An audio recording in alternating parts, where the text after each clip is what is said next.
Sopir Uber di Bali dikeroyok dan mobilnya dirusak. Di tengah hangatnya kontroversi antara transportasi online dengan transportasi konvensional, ternyata berpengaruh ke daerah seluruh Indonesia, salah satunya Bali. Terjadi penganiayaan dari sekelompok oknum supir taksi konvensional terhadap supir Uber di kawasan Kuta, Bali pada Minggu malam tanggal 2 April. Ida Kadek Anom adalah supir Uber yang menjadi korban keroyokan. Mobilnya juga dirusak oleh oknum taksi konvensional tersebut. Malam itu, Anom akan menjemput penumpangnya dengan mobil Avanza putih di hotel kawasan Kuta pukul 18.30 waktu Indonesia Tengah. Dekat dengan lokasi penjemputan, tiba-tiba mobil Anom dicegat oleh beberapa oknum taksi konvensional. Mereka meminta uang sebesar Rp500.000 sebagai denda operasional taksi online. Lalu Anom menelpon bosnya. Ia menyuruh Anom untuk pulang dan mengambil uang. Ketika Anom meninggalkan lokasi, salah satu oknum justru meneriaki dan mengejar mobilnya. Anom ditarik keluar dari mobil dan dianiaya oleh belasan supir taksi konvensional. Tidak hanya itu, mobilnya juga dirusak. Kepolisian Kuta mengatakan bahwa mereka masih mendalami keterangan dari para saksi terkait peristiwa tersebut. Ada banyak kisah tentang supir Uber lainnya di dunia. Pria menyandra pengemudi Uber, merampok Bank Miami, memberikan uang tunai. Anda akan berpikir serangkaian kejadian aneh yang berlangsung di Miami pada hari Selasa adalah sebuah settingan film. Tapi tidak, semuanya adalah sungguhan. Drama dimulai ketika pria membawa bom lalu menyandra supir Ubernya. Dia lalu merampok bank dengan supir di belakangnya, mengancam kasir dengan bahan peledak. Sandranya menyiarkan adegan di Facebook Live, meminta bantuan sementara pelaku terus berteriak-teriak tentang Rusia dan Perang Dunia III. Dua siaran langsung lainnya direkam di mobil dengan laki-laki terus berteriak-teriak mencemooh pemerintah. Dia terlihat memamerkan hasil jarahannya sebelum pengemudi akhirnya memperlihatkan bom ke kamera. Keduanya akhirnya berakhir di Miami Beach, di mana perampok bertindak seperti Robin Hood dan mulai memberikan uang tunai secara acak.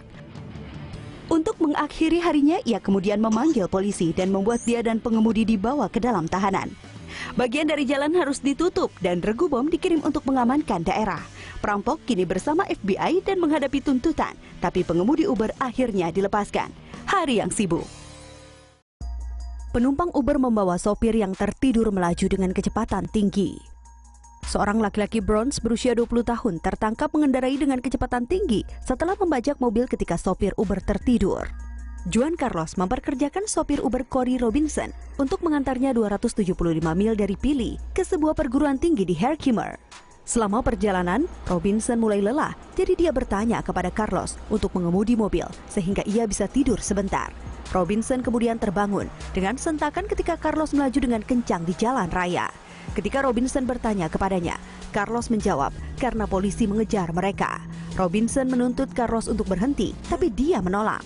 Polisi sementara kehilangan pandangan dari mobil, tapi mereka menemukan kendaraan beberapa menit kemudian setelah mobil menabrak sebuah pagar pembatas di kota Collegeville. Carlos dan Robinson menderita luka ringan dalam kecelakaan. Mereka dirawat dan dibebaskan dari rumah sakit. Carlos didakwa dengan melarikan diri dari polisi dan mengemudi tanpa lisensi. Robinson tidak dikenakan tuntutan. Pengemudi Uber bersenjata menembak calon perampok di Florida. Seorang pengemudi Uber menjatuhkan kriminal bersenjata, menyelamatkan hidupnya dan penumpangnya. Pengemudi menjemput penumpang dari sebuah kondominium di Aventura, Florida sebelum pukul 6 pagi pada hari Minggu.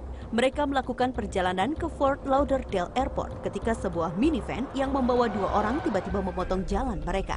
Seorang laki-laki melompat keluar dari kendaraan dan menodongkan dua senjata pada supir Uber, menuntut ia menyerahkan barang-barangnya. Namun pengemudi malah mengeluarkan senjatanya sendiri dan melepaskan tembakan pada tersangka. Melihat temannya mati, orang lain dalam mobil dengan cepat pergi.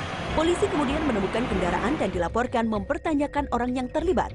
Masih tidak jelas apakah ia adalah salah satu tersangka. Pengemudi Uber memiliki izin membawa senjata tersembunyi dan kemungkinan besar tidak akan dikenakan sanksi.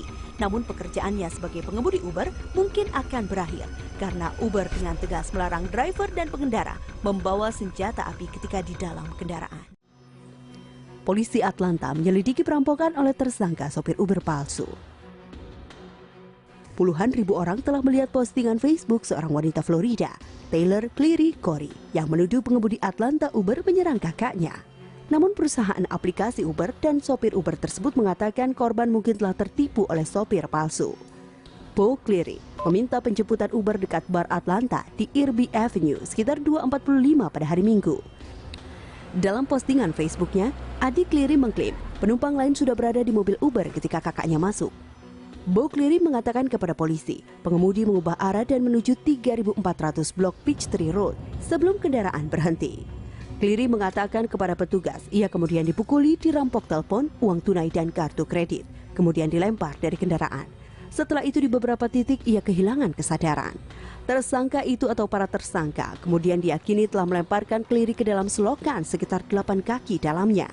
Ketika Cleary sadar, ia memanjat keluar dari parit dan meminta bantuan. Pengemudi Uber Cleary yang asli pada malam itu mengatakan ia membatalkan perjalanan dan dengan cepat menjemput orang lain. Uber mengatakan pelacakan data pendukung pernyataan pengemudi. Seorang pria lain juga mengklaim driver Uber dan penumpang lain merampok pada malam yang sama. Ia mengambil Uber dari PJ Routers di Cheshire Bridge Road dan kemudian dirampok di bawah todongan senjata. Polisi Atlanta menyelidiki kedua kasus. Uber mengatakan akan menyediakan semua data yang diperuntukkan untuk membantu dalam penyelidikan.